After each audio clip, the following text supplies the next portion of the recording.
This big trial, our first trial, it was quite mistake, I would say. With the rising cost of petrol prices being at all-time high, Definitely it impacts the footfall. was there something that really like threw you off? I assume it works first, second and replicable, right? It's the same model, but it's actually not. How do you manage it all? How does your team manage it all? We couldn't.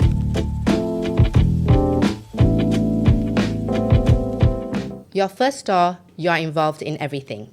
You know your customers, you know what sells, you adjust things on the spot. And after a while, you start thinking, if I can run one store, the second, third, fourth should be the same. But is that really so? Welcome to Beyond the Purchase, a podcast by Easy Store where we talk about how customers think, how they choose, and what actually makes them come back. Today, we're joined by Louise, founder of Clear Organics, a natural skincare brand that has grown from 1 store to 6 kiosks and over 100 retail touchpoints across Malaysia. Before we get into the business story, Louise, do you want to share a little bit more about who Clear Organics is and what the brand stands for? Thank you for having me. Right, Clear Organics is a 14 years built in Malaysia, homegrown brand. Where we start with kindness-driven self-care brand. What we do is we make your self-care daily routine sustainable and more of a routine that you want to take care of your skin.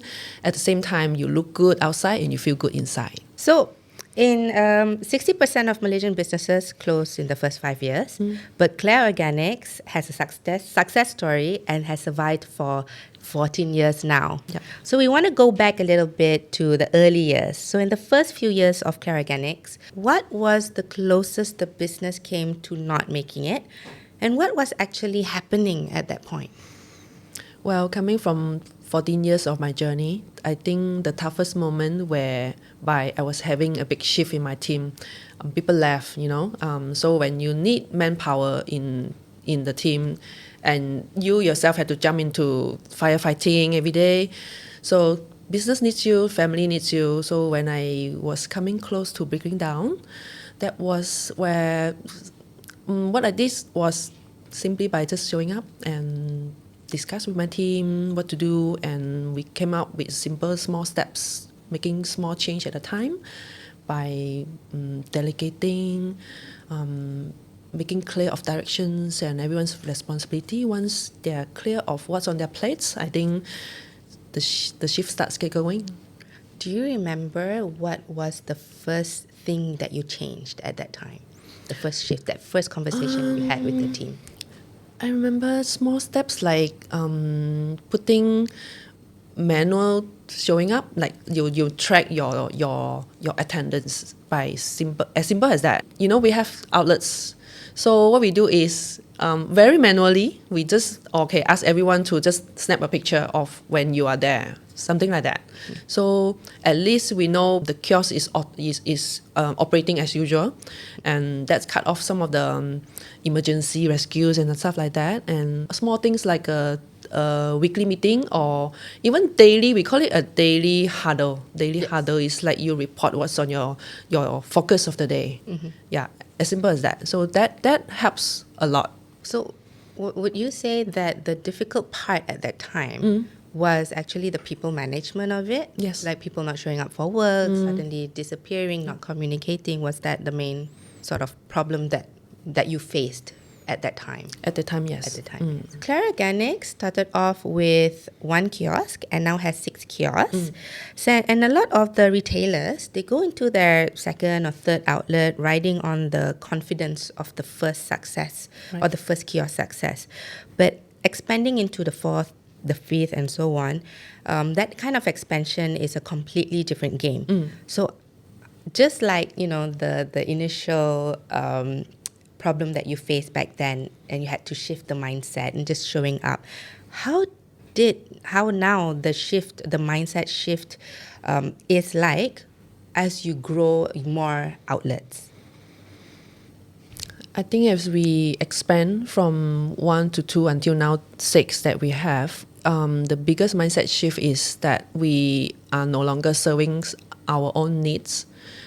Coming from how I started my brand is all about needs the needs from moms and child, right? As we grow the community, we grow the customer database as well. We from a lot of analysis of the customer demographic that we see, we are now understanding the customer more, and we put their needs first. So that's the biggest mindset shift. And we from product formulations and even community-based event always comes from what do they want, and are we providing the solutions that they need? Are we improving their lives day to day? And that changes a lot of our directions, from where we started from. I think that works for you now. So you've like expanded up into 6 kiosks now. Right. But I'm very curious to know, what was it like? Take me back to the first outlet ever that you opened. What was the expectation that you really wanted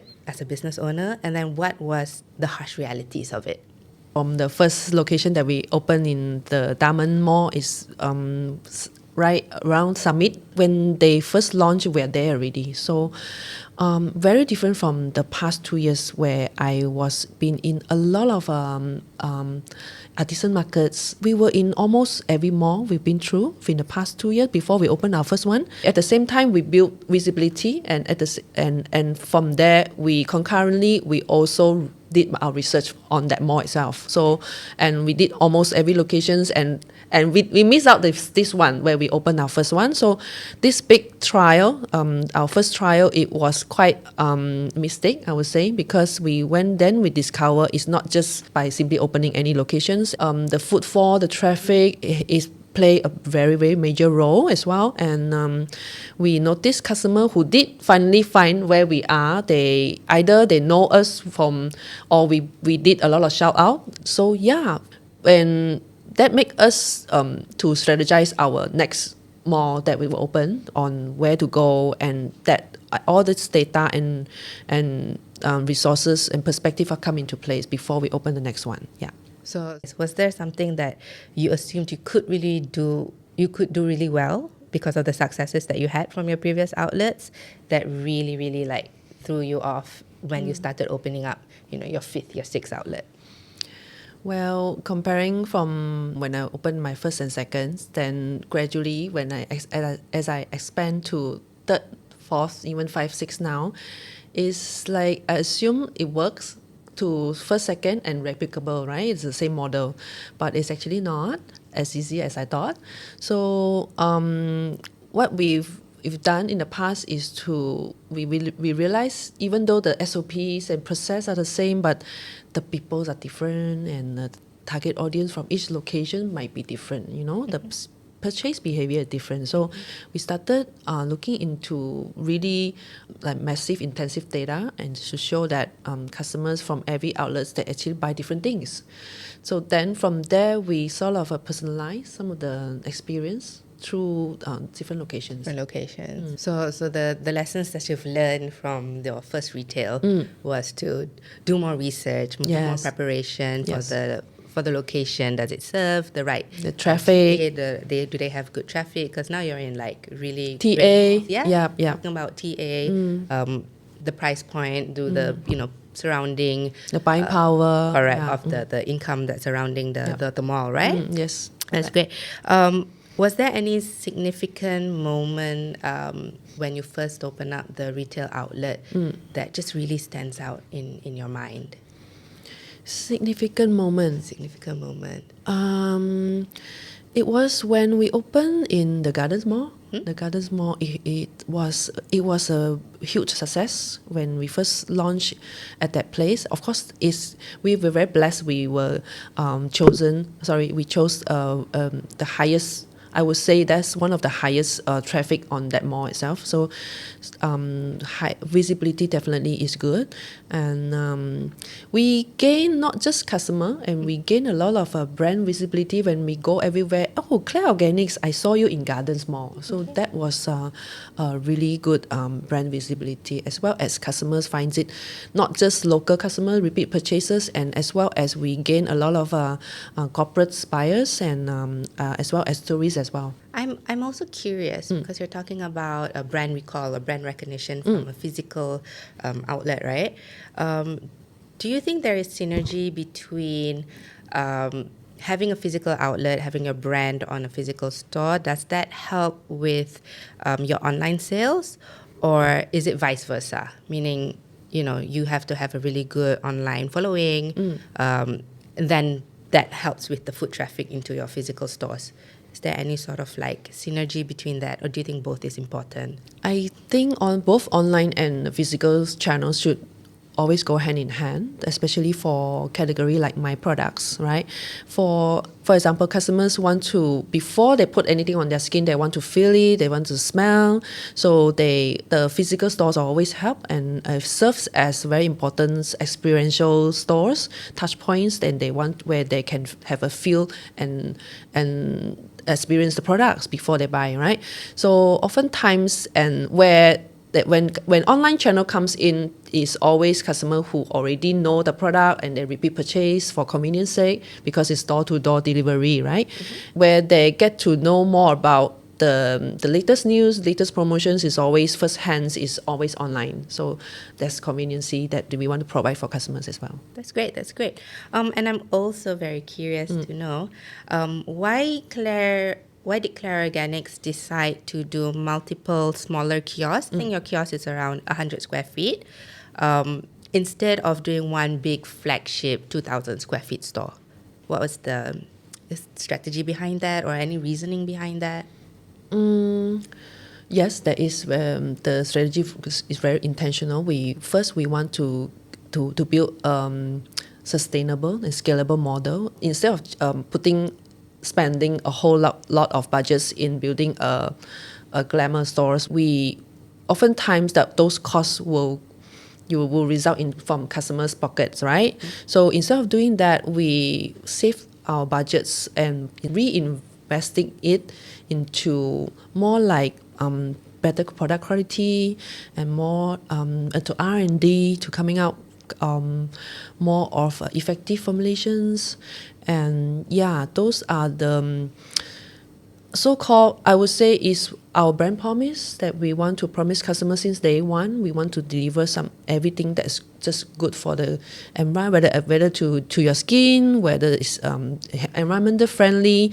So we want to stick to our promise, and we don't want to cost any of that because we want to spend a lot more budget on advertising or building beautiful stores.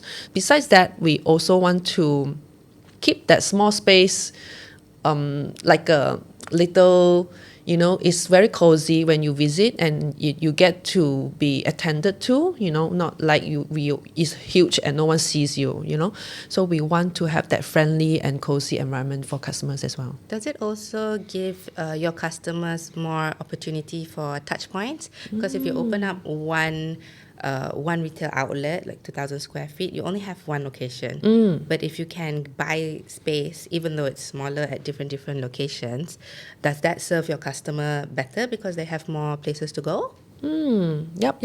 More touch points, like you say, and even we can easily reach out to the entire Malaysia, right? And it's also this scalable model is also enable us to grow. Probably next stage will be our franchise.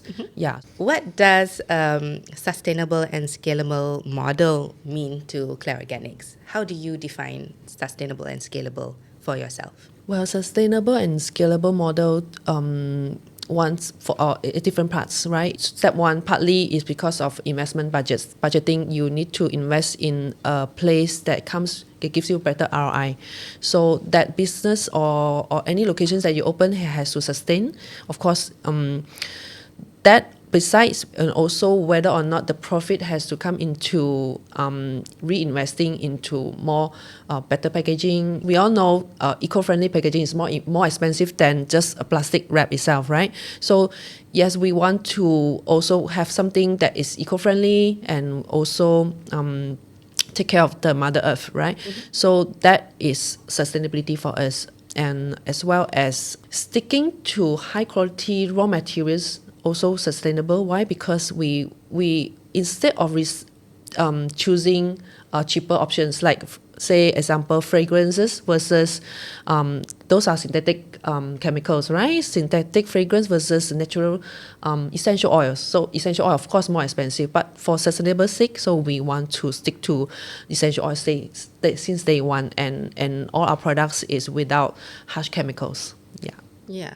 So I think for Clara Organics, that's really great that you stick to that brand value, right? Because we don't, for Clara Organics, from what I understand, is that you really care about the product quality, about, making it sure that it's safe to the customers and the planet. That's why you have all sorts of eco-friendly packaging. And, in order to grow your business so big and investing in such glamorous sort of stores, the trade-off would be having to pull a budget from somewhere else, right? And that could mean having to lower the quality of other parts of your business, which you don't want to do. So I respect that. Thank to you. you it means slow growth as long as the quality and the care for the customers is 100%. Right. Slow but sustainable. Slow but sustainable. Great. So, Louise, what was your thought process like when you were deciding between a 100 square feet kiosk versus a 2,000 square feet, flagship store? It was mainly more on the style of the shop. It's like one is it's like really shop, and the other, that's 2,000 square feet. And instead of the 100 square feet, it's more like a kiosk. In the middle of the walkway is like a 360 visibility. So that what I'm opting for.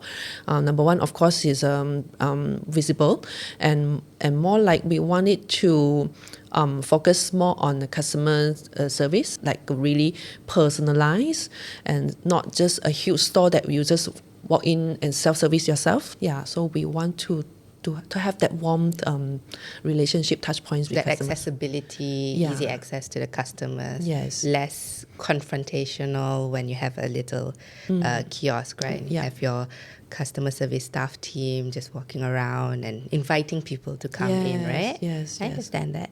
On top of all the kiosks that you have, Clara Organics is also in Watsons, in Aeon, and in Sogo. Yes. Right? And you're quite heavily involved in these retail outlets as well, as a consignment brand. But why do you still choose to have your kiosk? What is it about the kiosk that Clara Organics can provide to its customers that the other retail consignment channels can't?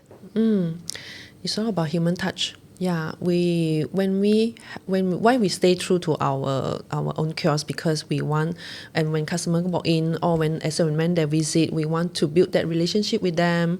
We want to build connections whereby we can share our brand story, share our purpose and mission, and talk about how we formulate our products even, right? And one more thing about our kiosk is something quite interesting, and you can just walk in and customize your own formula. Say you want to make your own perfume with us. Yeah, that's something that I hold on to very dearly. I love it, and I still insist to do it because for educating customer personally is very important for us. We want our customers not just buy our products one-off. We want to show you how you can maximize the potential of the products, how it can really help you from your daily routine. So ultimately, it's more about customer feel care about. There's times like our team will tell me, my customer come back and visit and they buy me lunch. That's so sweet. Yeah, right. That's the warmth and the personal touch that we're building, and we're building the relationship in the long run. So that's the human touch is something that cannot be replaced, right? Yes. And that's the thing that makes customers feel very trusted with your brand, especially because it's something so close to them, just like their skin, right? Yeah. So for Claire, now you're, like I mentioned earlier, you're in all this retail consignment like Watsons, Aeon, Sogo. You have your own e-commerce store and also your 6 kiosks, right? But as you expand, I'm sure the operation side of it gets a little bit more and more complicated. Right. As well as when you're adding all these different channels, managing the different orders and ensuring the stock production can match the demand of your customers, right? How do you manage it all? How does your team manage it all? We couldn't from the beginning. So it's one part is the inventory side that and those that, like you said, replenish, delivery, stock management, inventory, and as well as the other major shift was the customer database. So I remember during one of the earlier years, right, when we still have like a split system, online and physical store is basically two different systems. And customer will say, when come to visit my store and say, I'm already a member, but they register online. So we cannot be telling customer, oh, sorry, this two system, right? So that was the huge problem, one of the huge problem we're facing. So we did a lot of manual work, and come to physical store, we have to retract, we have to re-register for customers and stuff like that. Customer didn't like it. So yeah, and thankfully now we have shifted. We use system like Easy Stores to track customers, and that is I love it because it helps us to integrate. The database is all come into one united system, and as well as the inventory. Now we know where our stock goes and which one is needs to be replenished. Yeah, so that is a job, not just from the back end operation side as well as customer journey as well. Yeah, this is awesome. So what can you achieve now that your system is unified compared to when your system was completely separated? Well, with the system, we are able to track from the back end data. We can see. Well, basically, we study customers' behavior. Whether they're from their purchase history, what they buy, how long they use, how frequent they visit again. So basically, the customer journey and behavior and spending, or even from there we track their needs. So from the products. Whether it's so unique, sellable or non-sellable. So from there, it helps us to manage our inventory. And another thing is also we understand customer needs more from what sells more, right? So yeah, and from there, we retarget the customers, and whether we send them a birthday voucher during their birthday or a birthday wish, or when we track the frequency of repeat purchase, say this customer come back every 3 to 4 months, then we target at that moment, we send them a promotion, stuff like that. So that brings back a lot of loyalty sales. Are you able to just, curious, in your physical kiosk, are you able to recognize the customer or be able to say like, oh, this customer actually has purchased with us 3 months ago and they were buying this skin balm, for example. With this kind of system, does it allow you to immediately recognize, oh, that this is the customer with this particular skin issue, and then your staff can, recommend them a different product that would actually help because they have access to this customer's data? Is that something that you do? Once our staff log into the system, and once we track the customers' purchase at the back end, they are able to then serve the customer differently. Or this customer last month you just bought this, and this month we have another promotion, or more like a post customers care, like how is the feedback. Yeah, so something like that we have been practicing, yeah, which is good at your system. Okay. And that has seen really great, has it improved your sales in any way after implementing this sort of like? Definitely, and also build customer loyalty as well. They feel really care about and very personalized. Louise, for most retailers, when they want their customers to come back, they throw discount, right? But Claire Organics, you don't lead with, here's a discount for you. So what kind of strategy does Claire Organics do in order to create that long-term repeated purchase behavior for your customers instead? Well, instead of a one-off discount that customer just come back once, right? So we split up in the long-term strategy. We build very personalized loyalty program. We don't want just another membership. There's so many membership out there. We want customer to feel that being our member, they are very privileged. They're very valued. We want to show them our appreciation at the end of the day, and we want them to. We even discuss stuff like, okay, being a member, what do you want? We want to just give them what they want, and they really feel that, oh, this is not just something just collecting point, but these points, the points that they collect, they can actually turn into cash. Okay. And then keep them connected and keep them wanting to come back to stay close with us as well. So basically the philosophy is putting more focus on relationship building with your customers rather than leading with, throwing price lah, basically, right? So that kind of strategy works. I agree. If you have a healthy profit margin, right? But the current economic environment is actually pretty harsh on business owners nowadays, with the rising cost of petrol prices being at all-time high, and this causes customers to maybe think twice before they go out to shopping malls. And for a business, that relies on basically mall traffic, foot traffic, and walk-ins. In your opinion, how much of a threat is that to Clara Organics as a business? And, what approach would you be taking to make sure that these customers still walk into your store, still buy with Clara Organics no matter where? Well, with the cost has been increases, as definitely it impacts the footfall, whereby you want to go to the mall, you think twice nowadays, right?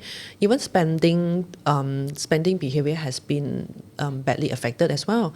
So what we're doing, we're pivoting in some of the strategies towards online instead, and also some of the community touch points.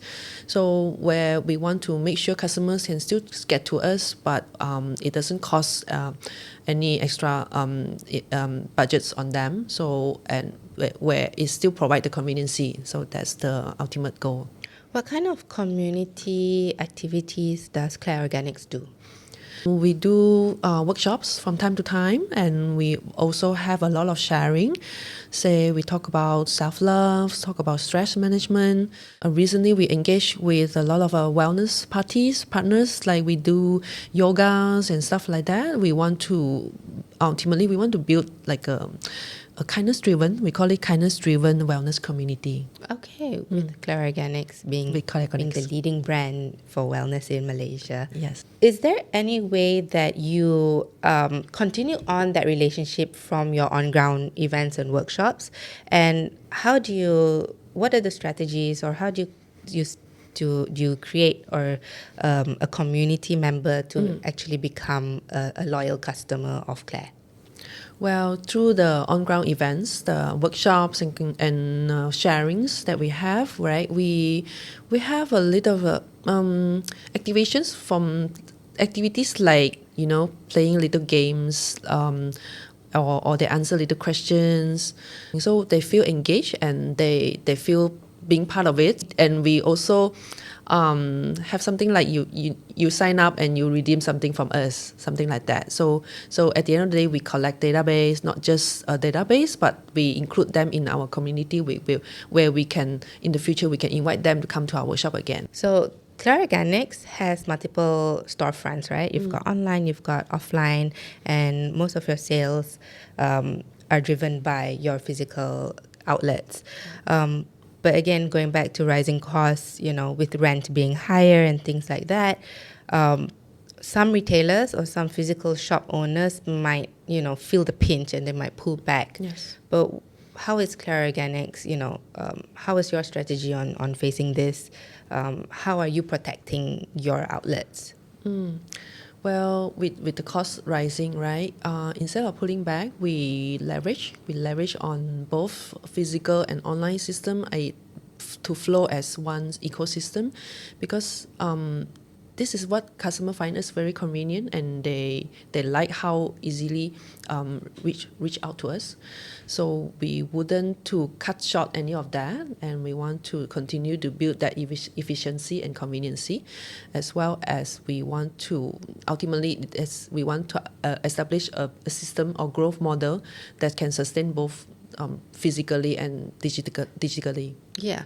So like what you mentioned earlier, right, about the rising petrol prices, even with the customer behavior shift, you're not taking the rising cost as a threat. You're refocusing your strategy into your online and your community touchpoints. And I think that's one of the strengths for Clear Organics, being able to do both online and offline. If one is being sort of, in a way, threatened, you can always have the other sort of channels to back up. Yes. While, the bump will go away, right? While you're waiting for the bump to go away. Right. Okay? To sustain in the long run. Sustainable and scalable model. And of course, when the prices of things rise, especially when it comes to raw material, because you do have a lot of raw materials for your products. Yes. How do you decide? You might have to absorb certain costs because raw materials can go up 20%, things like that. Do you pass that on to your customers? Do you absorb it? And how do you make that decision? Well, with raw material costs rising, rentals rising, so instead of passing on to customers, we will absorb it internally through efficiency and adjustment and stuff.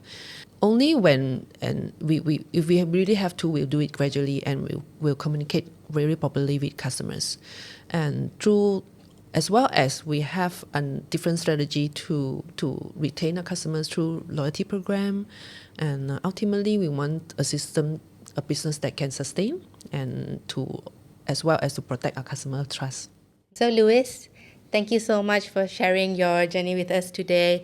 Listening to your journey, it's clear that growth is not just about opening more and more outlets, but it's more about how everything is connected, from your location to your operations to how you serve and understand your customers, which is so integral to the Clear Organics brand, right? And to everyone listening, especially if you're running one outlet or thinking about your next, what's one challenge in your store right now that you're still trying to figure out? Drop us a message on Facebook, LinkedIn, or Instagram at easystore.co with the hashtag #BeyondThePurchase. We're building a space for retailers to learn from each other. I'm Nadia from Easy Store, and this is Beyond the Purchase, where we talk about what really makes customers choose, stay, and come back.